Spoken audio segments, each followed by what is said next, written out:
تو یہ اس بات کا ثبوت ہے کہ نبی کو جب خواب آئے اس میں شیطان کی دخل نہیں ہوتی.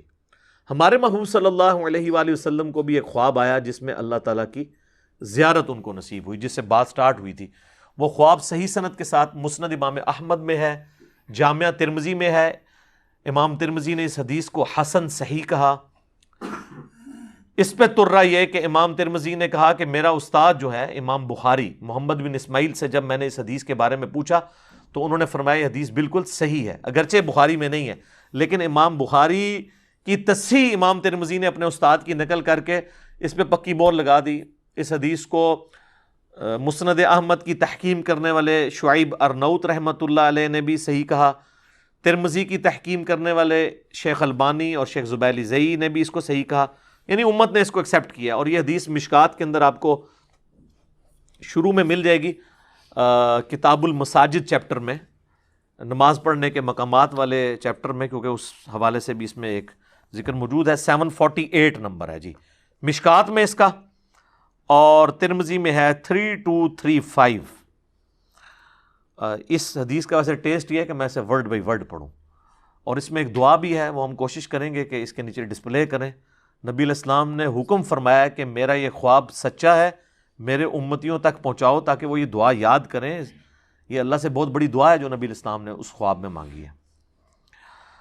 معاذ ابن جبل کہتے ہیں کہ ایک روز رسول اللہ صلی اللہ علیہ وآلہ وسلم ہمیں نماز فجر پڑھانے کے لیے تشریف نہ لائے. قریب تھا کہ ہم سورج کے طلوع ہونے کا مشاہدہ کر لیتے. پھر آپ بہت تیزی سے تشریف لائے، چنانچہ نماز کے لیے اقامت کہی گئی. رسول اللہ صلی اللہ علیہ وآلہ وسلم نے اختصار کے ساتھ نماز پڑھائی.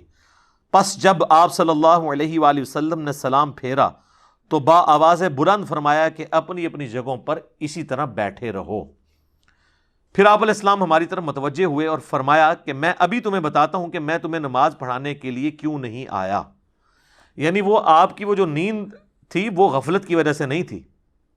میں رات کو بیدار ہوا، وضو کیا، جس قدر مقدر میں تھا میں نے نماز پڑھی، پھر مجھے اونگ آنے لگی حتیٰ کہ وہ مجھ پر غالب ہو گئی. تب میں نے اپنے رب تبارک و تعالی کو بہترین صورت میں دیکھا خواب میں. صلاۃ بر محمد وآل محمد، اللہم صلی علی محمد وعلی آل محمد. چنانچہ اس نے فرمایا محمد. میں نے عرض کی میرے رب حاضر ہوں. اچھا ایک مسئلہ تو کلیئر ہوا نا. یہ جو آپ کو بعض بریلوی علماء کہتے ہیں نا کہ کبھی اللہ تعالیٰ نے یا محمد نہیں کہا، یا رسول اللہ، یا ایھا المدثر، یا ایھا الرسول یہ کہا ہے. قرآن تک تو یہ بات ٹھیک ہے، لیکن بخاری مسلم میں جو حدیث شفاعت ہے، سب سے پہلے لوگ حضرت آدم کے پاس جائیں گے، پھر باقی انبیاء سے ہوتے ہوئے اینڈ پہ حضور کے پاس آئیں گے، اور نبی علیہ السلام فرماتے ہیں میں سجدے میں گروں گا. وہاں پہ بھی الفاظ ہیں یا محمد اپنا سر اٹھاؤ، یا رسول اللہ نہیں ہے. یہ کتنی بڑی انہوں نے جھوٹ مشہور کیا ہوا ہے. بھائی اللہ اور بندے کا معاملہ ہے، اللہ اور بندے کا کوئی احترام والا رشتہ ہے اس اعتبار سے کہ پروٹوکول دینا ہے. بندہ تو بندہ ہے، اللہ اللہ ہے.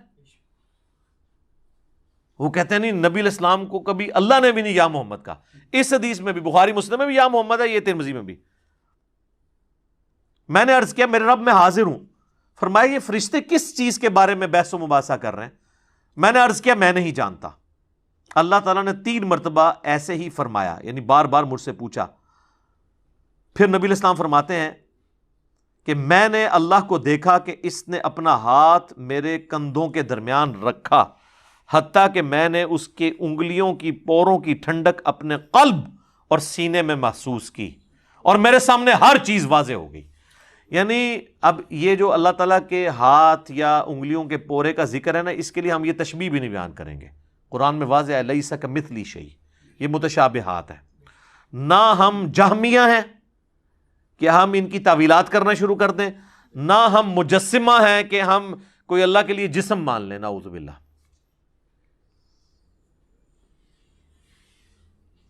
اور یعنی اس کی برکت سے پھر ہر چیز کہتے ہیں مجھے واضح ہوگی اور میں نے پہچان لی. پھر میرے رب نے مجھ سے فرمایا محمد. میں نے عرض کی میرے رب میں حاضر ہوں. یہ مقرر فرشتے کس چیز کے بارے میں بحث و مباحثہ کر رہے ہیں؟ میں نے عرض کیا کہ گناہ مٹا دینے والے اعمال کے بارے میں. اللہ نے پوچھا وہ کیا ہیں؟ اب سکھایا اللہ نے خود ہی ہے، لیکن یہ اصل میں تربیت ہو رہی ہے. میں نے عرض کیا باجماعت نماز پڑھنے کے لیے چل کر جانا. یہ آپ نے ذرا مال نوٹ کر رہے ہیں. نماز کے بعد مسجد میں ہی بیٹھے رہنا اور ناگواری کے باوجود اچھی طرح مکمل وضو کرنا. 3 اعمال. پھر وہ کس چیز کے بارے میں بحث کر رہے ہیں؟ میں نے عرض کیا درجات کے بارے میں. فرمایا وہ کیا ہے؟ میں نے عرض کیا کھانا کھلانا، نرمی سے بات کرنا، اور جب لوگ سو رہے ہوں تو نماز تہجد پڑھنا. یہ درجات کی بلندی کا سبب ہے. اور جو پہلے 3 اعمال تھے وہ گناہوں کے مٹانے والے 3 اعمال ہیں. اچھا، آج نبی علیہ السلام فرماتے ہیں کہ اللہ تعالیٰ نے پھر مجھ سے فرمایا کہ اے محمد کچھ مانگنا ہے تو مجھ سے مانگ لو.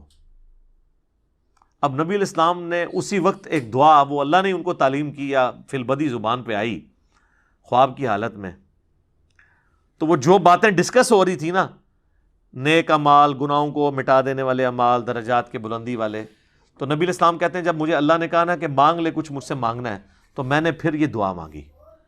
وہ ہے دعا جناب، اللہم انی اسألک فعل الخیرات وترک المنکرات وحب المساکین وان تغفر لی وترحمنی واذا اردت فتنة فی قوم فتوفنی غیر مفتون اسألک حبک وحب من یحبک وحب عملی یقربنی الی حبک.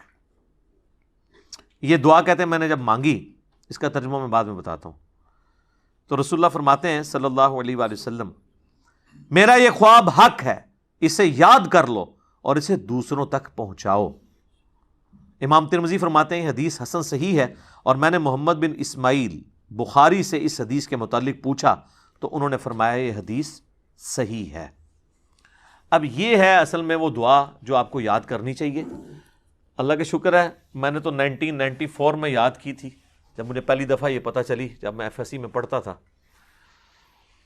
تو نماز کے تشہد میں اسے پڑھیں اس دعا کو، کیونکہ بخاری مسلم میں حدیث ہے جب درود شریف پڑھ چکو تشہد میں، اس کے بعد جو چاہو اپنے رب سے مانگو. تو آپ یہ مانگیں کہ اللہم انی اسألک فعل الخیرات، اے اللہ میں تجھ سے سوال کرتا ہوں ہر طرح کے نیک کام کرنے کا، وترک المنکرات، اور ہر برے کام کو چھوڑ دینے کا، وحب المساکین، اور مسکینوں سے محبت کرنے کا. وہی باتیں جو وہ ڈسکشن ہو رہی تھی. وَأَن تَغْفِرَ لِي وَتَرْحَمَنِي، اور یہ کہ تو مجھے بخش دے اور مجھ پر رحم فرما. وَإِذَا أَرَدْتَ فِتْنَةَ فِي قَوْمٍ فَتَوَفَّنِي غَيْرَ مَفْتُونٍ، اور جب تو ارادہ کرے کسی قوم کو آزمائش میں ڈالنے کا تو اے اللہ مجھے اس آزمائش سے بچا کے رکھنا. اسألک حبک، اے اللہ میں تجھ سے تیری محبت کا سوال کرتا ہوں. وحب من یحبک، اور ہر اس شخصیت کی محبت کا سوال کرتا ہوں جس سے تو محبت کرتا ہے.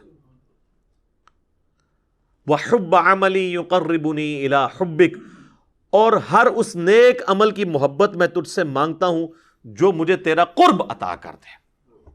یہ اسی کی فارم ہے جو ابو داؤد میں اور نسائی میں حدیث ہے نا، معاذ ابن جبل سے حضور نے کہا تھا معاذ میں تجھے محبوب رکھتا ہوں، میں تجھے وصیت کرتا ہوں کہ ہر نماز کے بعد کبھی ترک نہ کرنا، ربی اعنی علی ذکرک و شکرک و حسن عبادتک. اور نسائی میں الفاظ ہیں اللہم اعنی علی ذکرک و شکرک و حسن عبادتک، اے اللہ میری مدد فرما ذکر کرنے پر، شکر ادا کرنے پر، اور اچھے طریقے سے عبادت کرنے کے اوپر اے اللہ تو میری مدد فرما. تو یہ جناب خواب تھا. یہ ہے اصل خواب جو اللہ تبارک و تعالیٰ نے ہمارے محبوب صلی اللہ علیہ وآلہ وسلم کو دکھایا. اس کائنات میں ایک ہی ہستی ہے جسے خواب میں زیارت ہوئی، وہ ہمارے محبوب صلی اللہ علیہ وآلہ وسلم ہے. انشاءاللہ جنت میں جا کے ہم سب زیارت کریں گے. دنیا میں کسی اور کے بارے میں کلیم کرنا میں سمجھتا ہوں نبی اسلام کی شان میں بھی گستاخی ہے اور قرآن و سنت کی تعلیمات کا مذاق اڑانا ہے. تو ہم تو میرے بھائی صرف آپ کو سمجھا سکتے ہیں کیا کہ مرنے سے پہلے اے مسلمان کر لے اس پہ غور، کتابوں کا خدا اور ہے، بابوں کا خدا اور. کہنے کو تو دین سب کا اسلام ہے، لیکن کتابوں کا جہاں اور ہے، بابوں کا جہاں اور. اور جب یہ آپ 2 سٹیجیں طے کریں گے نا تو آپ کے اندر سے آواز آئے گی کیا کہ نہ میں وہابی نہ میں بابی، میں ہوں مسلم علمی کتابی، نہ میں وہابی ہوں اور نہ میں بابوں کا دفاع کرنے والا بابی ہوں، میں علمی کتابی مسلم ہوں۔ ٹھیک ہو گیا جی؟ اللہ تعالیٰ سے دعا ہے جو حق بات میں نے کہی اللہ تعالیٰ ہمارے دلوں میں راسخ فرمائے، اگر جذبات میں میرے منہ سے کوئی غلط بات نکل گئی تو اللہ تعالیٰ ہمارے دلوں سے اسے دھو ڈالے، ہمیں معاف بھی فرما دے، ہمیں کتاب و سنت کی تعلیمات پر عمل کر کے دوسرے بھائیوں تک پہنچانے کی توفیق عطا فرمائے۔ سبحانک اللہم و بحمدک اشہد ان لا الہ الا انت استغفرک و اتوب الیک وما علینا الا البلاغ المبین۔ جزاکم اللہ خیرا۔